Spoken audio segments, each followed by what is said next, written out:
What to do with white against the Grünfeld opening, the Grünfeld defense? That is a big question, like what to do against the Semi-Slav or the Queen's Gambit or the King's Indian or the Nimzo Indian or the Queen's Indian. But the Grünfeld has a special place for a lot of players because it's very, very concrete and it's sort of like a boiler. It's hard to control. So you know that Black will go for dynamic play whenever he has the chance, and it's a bit on you make it a lot of white players feel a little bit uneasy, but there is a simple solution, and we're gonna see Matthias Bluebaum with the what I've named it the eternal attack line.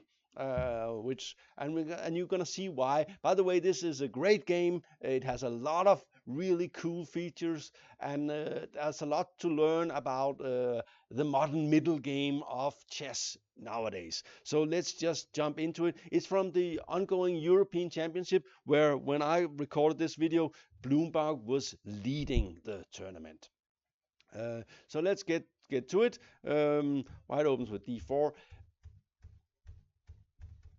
and this is the exchange variation and knight f3. By the way, if white likes lines with knight f3, then he can open. He does not have to play c4. He can play knight f3 first. So that makes it a little bit more flexible for white. Here the main line is c5, but black could also castle, but then he loses out on the queen a5 check line against rook b1. Oh, what am I talking about? Okay, for instance, in this position, one main line is rook b1. It's a little bit theory course here, and one of the main line here is to play something like this: check and take the pawn. This structure, and white goes something and black goes this. Maybe they have played this before the check. That's probably more common. Anyway, after if black goes bishop d goes castle here, then bishop e2, c5, and you don't have to play rook b1. You can just castle, and there is no check, take, and check. And knight c6, you can still go d5, or maybe even bishop e3. I don't know. Anyway, this is considered slightly inaccurate, so that's why black goes c5. But that opens for another idea for white, which is bishop b5 check. Uh, and I've seen that Dubov has played this a lot with white, and in general, I took a statistic view on this line, and it scores quite well for white. Black can of course choose to put something in between on d7, but the main line is knight c6, and also that's most sort of in accordance with how you're supposed to play the Grünfeld is by attacking d4. If you play it on put it on d4, you take a lot of pressure out of the position. Castle, castle, and here the pressure is pretty high on so white goes here and here, and what is this? And this is all known theory, and here the main line is bishop d4. You can look into the theory thing. The thing is, if white managed to control the center and keep black with a weak pawn here, and then take it under controlled circumstances, he will be much better. So black tries to create an early mess, which he always does in the Grünfeld, more or less. So the main line here is to go 95, bishop d4, and after knight e5, you don't want to take this. And this is the idea. The idea for white is to end up with this one against this one. That is opposite colored bishops. You want opposite colored bishop.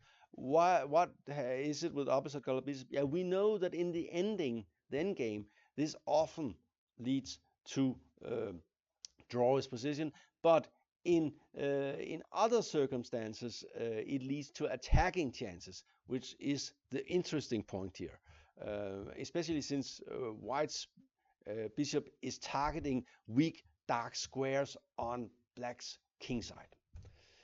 So black takes here, bishop b2. Oops, is he losing something? No, he has a tactical justification.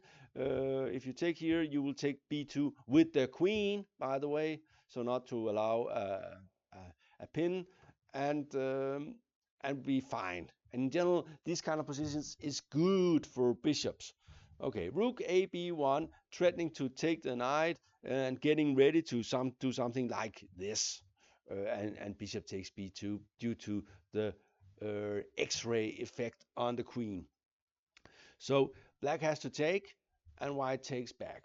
And this is also an interesting move, pinning the bishop, and it goes somewhere else. And this position is interesting. White has lost a pawn or sacrificed, depending on your perspective.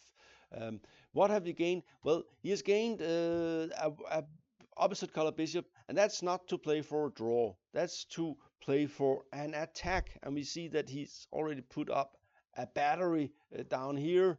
And of course, black has some uneasy moments about these dark squares that are definitely weakened. But he does have an extra pawn. The extra pawn is here, and hopefully that will go all the way down here, and black will be happy. A5. This why I call this the eternal attack is due to the fact that white's attack will keep going. It will not stop. It will not be over.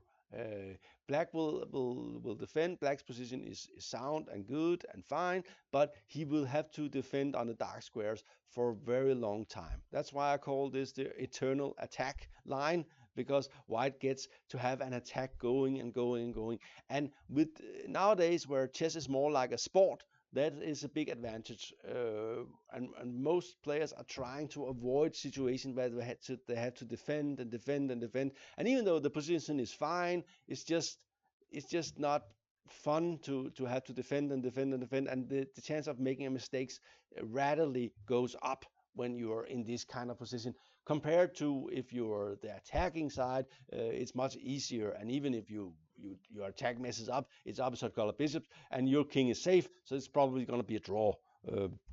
Queen d4, and we see that black, of course, would love to exchange queens, and white, of course, would hate to exchange queens.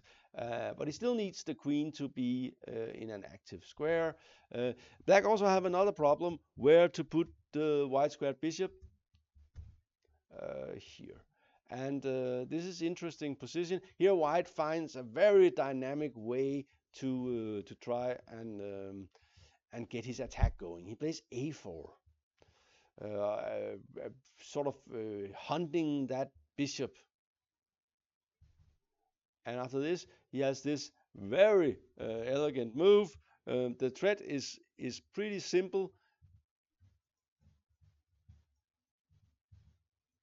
Checkmate. So you have to do something about that. So why did he give up the a pawn, giving black two pass pawn? Is due to have this check at some point. So here he has e5, which was the point of the attack, to open these dark squares to be ready to attack. And this is rather unpleasant for black. You have open files here, and you have battery here, and you have a weak pawn here. So this is not so much fun. Keeping the pawn on f6 makes a lot of sense. Take rook b7. Here it comes. The idea is, of course, to attack the black king somewhere. If he took here, for instance, probably white will go something like this, attacking here. There's nothing you could put in between. Then maybe something like this, and then maybe back, and you go. So maybe you go back here. I don't know if you go back or you go here. It's also possible. I'm not sure. Maybe this move is good. This move look good. And the attack is creeping in slowly. So that's very, very unpleasant with the rook on this file. So So black has to play this move to avoid being sort of overrun here. Take. And here comes another great move that is very surprising and unpleasant. H4. This is a fantastic move by Bluebaum. He could, of course, give a check, but then black would play queen d5, and after you take, he will take here and be up 2 pawns. Of course, white will have great compensation. White has a slight problem with his king that you can risk getting into a back rank mate. At the moment, this bishop is in serious problems out here. So h4. So what is going on here? Well, first of all, you give the king some air. Now there is no back rank mate. After something like this, you will give a check. And the idea is simply to get the rook to the same fine. You simply and here you give another check, and the rook is coming. This rook is coming here, and it's winning for white, getting the rook to the 7th rank. We saw before how lethal that was. So black is by the way defending rather well here. Queen d6, queen c4 check. Unpleasant. I think if he goes here, we'll go to f4. We still have, or maybe, I don't know, king f8, rook e6, queen d5, and by the way, it's so cool, he just ignores this bishop all the time. And here he took it. Rook f3. So, what is the status here? The status is that black is up with a pawn. So what's with that? And that's why I call it maybe the eternal attack line, because black has one big strategic disadvantage here that maybe a computer can solve it, but as a human, it's almost impossible to fix. The problem is what we call bad king. This king, if somehow he managed to get it to maybe here and get the rook to defend, it would not be so bad. But anywhere else in the world, where can it stay, where it will be safe? It will not be safe anywhere. And of course, black is hoping, dreaming, thinking about getting exchanged the queens. And he's just gonna get a lot of checks and so on. And white has to play pretty careful, not allowing anything. And here he improves the king position. And we see this strategic feature that this king is absolutely safe. There's not even a check. And this king is in a disastrous position, makes all the difference. And here he gave up this pawn here. I don't think there was a way to avoid it.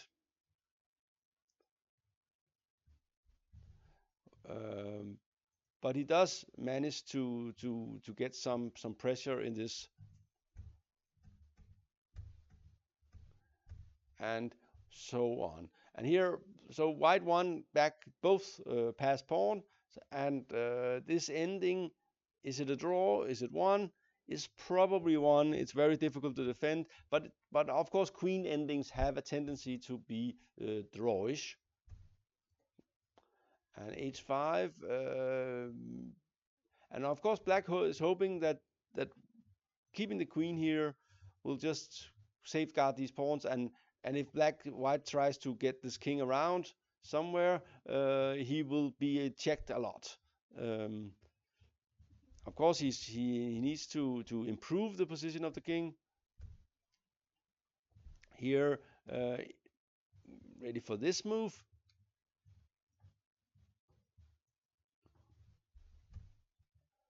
So the queen is guarding. By the way, it's very difficult to play queen endings. It's you have to calculate very far all these checks and a lot of perpetual checks, and sometimes material is not important and sometimes it's very important, and knowing when what applies is really, really difficult. Here white has the perfect position with safe king, attacking chances, and weak pawns to attack. And it's very difficult for black to defend this.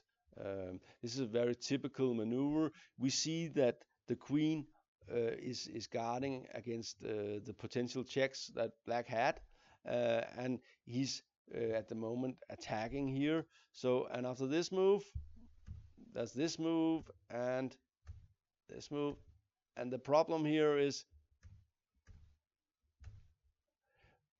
that black probably overlooked that if he goes up, white will get to exchange queens. How's that? Well, here this move and check and check, and it's very unfair because it looked like, oh, we have a equal endgame, but there's this move, and white will get a new queen no matter what black does. So after this move, you cannot go up, but you might as well, because after this move, there's no more. This is coming, so black resigned. It's very easy to avoid perpetual check with 3 pawns to cover your king. That's pretty safe. In general, you just shield the king from checks in the diagonal, and there's no problem at all. So this, to sum it up, this line against the Grünfeld makes a lot of sense. This check, and it's very easy to learn, and it can be applied both if you start with the knight f3 move order, or the d4 c4 move order, or even c4 in the first move, and so on. So I think this is a bit annoying for Grünfeld players, and please don't tell anybody, because I might play this. And by the way, a very nice game by Matthias Bluebaum against this talented Velimir Ivic that I expect we will see with a high rating in a few years' time. This was DM Talks. Thank you for watching.